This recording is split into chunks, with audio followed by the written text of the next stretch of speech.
నమస్తే. ఇన్నాళ్ళు నన్ను సపోర్ట్ చేస్తూ, ఎంకరేజ్ చేస్తూ మీ ప్రేమని నాకు అందిస్తున్న ప్రతి ఒక్కరికి కృతజ్ఞతలు. అలాగే ఈ వీడియో కూడా ఖచ్చితంగా మీకు ఉపయోగపడుతుంది. లైక్, షేర్ అండ్ సబ్స్క్రైబ్ చేసి మీ సపోర్ట్‌ని నాకు అందించండి. అలాగే ఈ వీడియో పట్ల మీకున్న అభిప్రాయాన్ని కామెంట్ సెక్షన్‌లో కామెంట్ చేసి తెలియజేయండి. ఇప్పుడు వీడియోని చూద్దాం. నమస్తే. Welcome to our channel. నేను పద్మిని. ప్రస్తుతంతో పాటు ప్రముఖ ఆధ్యాత్మికవేత్త, జ్యోతిష పండితులు, అమ్మవారి సేవకులు, దత్త గణపతి ఉపాసకులు మురళీధర శర్మ గారు మనతో పాటు ఉన్నారు. మాట్లాడదాం. మురళి గారు నమస్తే అండి. మహాదేవ శ్రీమాత్రే నమః. కష్టం అనేది సర్వసాధారణమే. ప్రతి ఒక్కరి జీవితంలోనూ కష్టం ఉంటుంది. అయితే కష్టం వచ్చినప్పుడు రకరకాలు అంటే ఎవరి మీదకైనా నెట్టేటటువంటి ప్రయత్నం ఖచ్చితంగా చేస్తాం. ఫస్ట్‌గా నెపాన్ని మోసేది పాపం ఈశ్వరుడే. ఇన్ని పూజలు చేసేసాను, నాకు ఇన్ని కష్టాలు ఇచ్చాడు, దేవుడే లేడు అని మాట్లాడేవాళ్ళు లేకపోలేదు. అయితే కష్టాన్ని కూడా దాన్ని ఆస్వాదించేవాళ్ళు ఉన్నారు మహాత్ములు. వాళ్ళ వాళ్ళ గురించి మనం మాట్లాడక్కర్లేదు. కాకపోతే కష్టం ఉన్నప్పటికీ ధైర్యాన్ని కోల్పోకుండా ఈశ్వరుడిని నమ్ముకుంటూ ఉన్న వాళ్ళు కూడా ఉన్నారు. నిజమైన భక్తి అదే. అయితే మన నిత్య దైనందిన జీవితంలో మనం చేసేటటువంటి పొరపాట్లు కూడా కష్టానికి దోహదపడతాయా అనేది ఈనాటి అవును. ప్రశ్న అండి.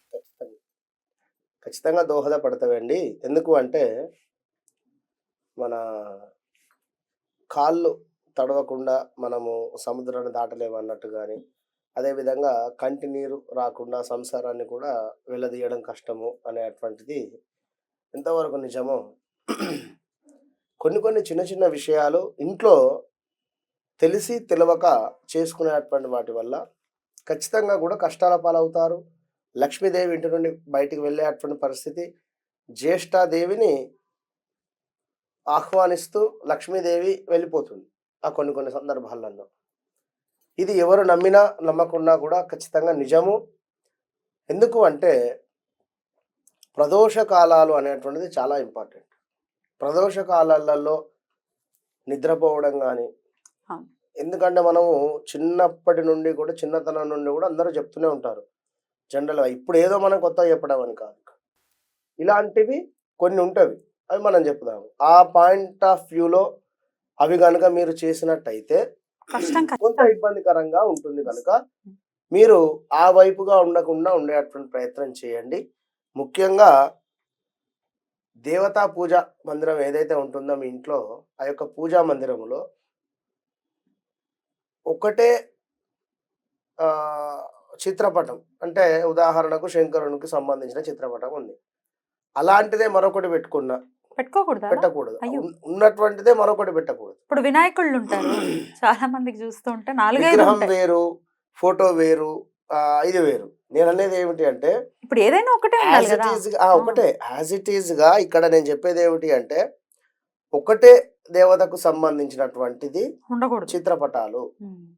ఇప్పుడు వినాయకుడు అంటే విగ్రహమును, ఫోటో వేరు. మా ఇంట్లో ఉన్నాయి. విగ్రహాలే 3, 4 ఉంటాయి. విగ్రహాలు నేనేం చెప్తున్నా తల్లి, ఫోటోలు ఉండకూడదు. చిత్రపటాలైతే ఉండకూడదు ఇంట్లో పూజా విగ్రహాలు కూడా మందిరంలో. విన్నాను మీరన్నట్టుగానే నేను విన్నారా? విన్నాను. పెట్టకూడదు. అయితే పూజా గదిలో హ్మ్. ఒకే దేవతకు సంబంధించినటువంటిది చిత్రపటాలు ఉంచకూడదు, విగ్రహాలు ఆల్సో. ఓకేనా? హ్మ్. మరి వాటిని ఏం చేయాలండి? వీడియో చివరిలో చూద్దామండి. తప్పకుండా. విన్నరా? రైట్. ఇక రెండవది శనివారం రోజు నువ్వుల నూనె కావచ్చును, మంచి నూనె కావచ్చును, ఎలాంటి నూనెనైనా కూడా ఇంటికి కిరాణా షాప్‌లో అంటే షాప్ నుండి కొని తీసుకొని రాకూడదు. శనివారం నూనె ఆ! కొనుక్కోకూడదు. ఆ శనివారం రోజు నూనె అయిపోయేటువంటి విధంగా కూడా చూసుకోకూడదు. అది గుర్తుంచుకోండి. నూనె లేదు అనేటువంటి మాట శనివారం రోజు ఇంట్లో ఉండకూడదు. మరి ఏ రోజు కొనుక్కోవచ్చు? మిగిలిన రోజులు ఎప్పుడైనా కూడా. బుధవారం కొనుక్కోవచ్చు. శనివారం రోజు నూనె అనేటువంటిది కొనడం గాని, తేవడం లాంటివి గాని కుదరదు. ఆదివారం కూడా వద్దు, నూనె జోలికెళ్ళొద్దు అని కూడా అంటూ హ్మ్. ఉంటారు. హ్మ్. విన్నరా? ఇక మరొకటి, పూజ మందిరం వద్ద గాని, లేదా వంటగదిలో గాని, ఇవాళ రేపు ఫోన్‌లు వచ్చిన తర్వాత కొంత వీరికి అసలు అంటే కొన్ని కొన్ని వీరికి తెలిసా తెలవకనో అంటే నా ఫోన్‌లో ఆ విధంగా మాట్లాడడమో, లేకుంటే మరొకటో చూసుకుంటూ పని చేసుకుంటూ ఉంటారు. అదేమిటి అంటే ఈ యొక్క ఎలాంటి పనైనా, అంటే ఐ మీన్ మీరు చేసేటువంటి పని మీద ఇంట్రెస్ట్ లేకుండా ఫోన్ మీదనే ఇంట్రెస్ట్ ఉండడం. ఇందులో ఈ యొక్క తల దువ్వుకునేటువంటి పరిస్థితులలో ఈ యొక్క మీరు రోజు నిత్యము కూడా పూజ చేసేటువంటి ఆ యొక్క పూజా మందిరం వద్ద గాని, లేదా ఈ యొక్క వంట రూమ్‌లో గాని దువ్వుకోకూడదు. ఓకేనా? ఇక మరొక పాయింట్ ఏమిటంటే ఇల్లును ఊడ్చేటువంటి చీపురు ఏదైతే ఉందో దానిని నిలుచోపెట్టేటువంటి పరిస్థితిలో అందరికీ కూడా కొన్నిసార్లు ఇక ఇష్టం వచ్చినట్టు పారేయడం కానీ దాన్ని అసలు దానికి ఒక విలువ లేకుండా కూడా ఉంటుంది కొన్ని ప్లేసుల్లో. అట్లా కూడా చూసుకోవాలి. ఇంకా బట్టలు మనం ఒక వీడియో కూడా చేసి ఉన్నాం. బట్టలు పిండినటువంటి నీటిని కాళ్ళ మీద పోసుకోకూడదు అని చెప్పి విన్నరా.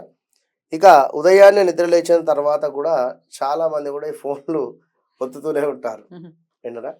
నిద్ర లేచిన తర్వాత చక్కగా మనము ఆ యొక్క కొంత సమయాన్ని దేవతా పూజ మందిరానికి కానీ లేదా ఏమైనా జపం కానీ లేదా ఏమైనా మెడిటేషన్ కానీ ఇలా చేసుకుంటూ ఉండేటువంటి ప్రయత్నం చేయడం. మార్నింగ్ సమయం ఏంటంటే చాలా ఎనర్జీతో కూడుకున్నటువంటిది అది.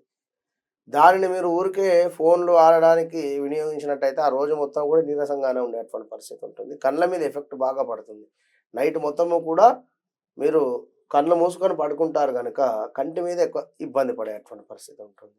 దీనివల్ల కూడా కొన్ని కష్టాలు. ఇట్లా ఎప్పుడైతే మనము పడుకున్న తర్వాత నిద్ర లేచిన తర్వాత ఆ యొక్క దుప్పట్లను కూడా చక్కగా కూడా మడత పెట్టుకొని పక్కన పెట్టుకోవాలి. స్నానం చేసినటువంటి టవల్ను కూడా వీరు తీసి పక్కన వారేస్తూ ఉంటారు. అంటే ఇలా కొన్ని విషయాలు మీరు నిత్యము మీ యొక్క ఈ యొక్క మనము నడిచేటువంటి యొక్క దైనందిక జీవితంలో విన్నరా ఇవి కొన్ని పాటించినట్టయితే కొన్ని కష్టాలు అనేటువంటిది కానీ కొన్ని దరిద్రం అనేటువంటి నుండి కానీ కొంత విముక్తి పొందేటువంటి పరిస్థితి ఉంటుంది.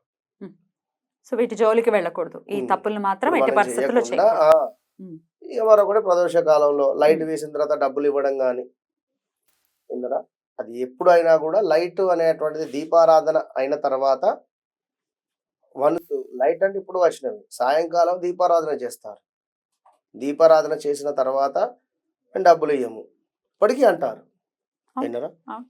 మొన్న ఒక వేరే ఒక దగ్గర పూజ అయిన తర్వాత దక్షిణ కోసం అని చెప్పి ఒక మనిషిని పంపిస్తే లైట్ వేసాం గురువు గారు రేపు మార్నింగ్ నేను దేవాలయానికి వచ్చి ఇస్తా అని చెప్పి అన్నారు. ఏమిటి మేము చేసిన దానికి కూడా ఇవ్వరా, ఏదో అప్పులు ఇవ్వరు అని అంటే ఒక పద్ధతి. అయ్యో నిజమమ్మా, గృహప్రవేశం అయ్యింది ఒక దగ్గర. ఇది కాదు అయ్యో ఆ సార్ చూస్తాడు వీడియో, అంటే వీరిదని కాదు చెప్తున్నాను. వేరే ఒక వద్ద గృహప్రవేశం అయ్యింది, మొత్తం కంప్లీట్ అయిపోయింది. ఆవు వచ్చింది, ఆవు తీసుకొని వచ్చినటువంటి వాడికి డబ్బులు ఇచ్చారు. 5,000 చేంజ్ ఏమో తీసుకున్నాడు వాడు. కేవలం ఆవుని తీసుకొచ్చి లోపల తిరిగినందుకు సన్నాయి మేళం వారికి డబ్బులు ఇచ్చేశారు.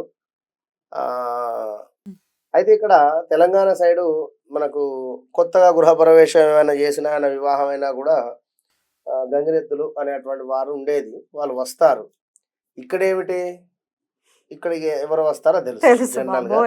కనుక అందరికి డబ్బులు ఇచ్చేశారు. ఇక మా దగ్గరికి వచ్చేసరికి గురువుగారి వాళ్ళ శుక్రవారం కదా రేపిస్తాను. సరే శుక్రవారము ఇంతగనము మాకు గొంతు పోయేంత విధంగా పూజ చేయించాము, అంతా అయిపోయింది. ఇక నేను అనుకున్నా అన్న అక్కడే అడిగా, అన్న అంటే వేరే వారు ఏమైనా అనుకుంటారు కానీ చెప్తున్నా, ఇంతమందికి శుక్రవారం ఇచ్చినారు మీరు, మా దగ్గరికి వచ్చేసరికి ఇయ్యకని చెప్పి ఎవరు చెప్పారని. ఇచ్చినా నేను తీసుకోను, కానీ అది కరెక్ట్ కాదు. ఎందుకంటే నేను నన్ను నమ్ముకొని వచ్చినటువంటి వారు 4 ఉన్నారు, వారికి ఎవరికి ఏ అవసరం ఉంటుందో తెలియదు విన్నరా.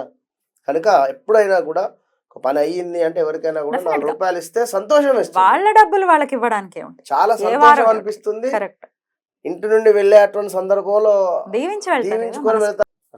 రైట్ అండి, చాలా చక్కగా వివరించారు. ఈ నిత్య దైనందిన జీవితంలో ఇట్లాంటి తప్పులు చేయకుండా అనవసరంగా లేనిపోని కష్టాలు కొని తెచ్చుకోకుండా ఉంటే బెటర్. రైట్ అండి, థ్యాంక్ యూ సో మచ్. నమస్తే. మహాదేవ.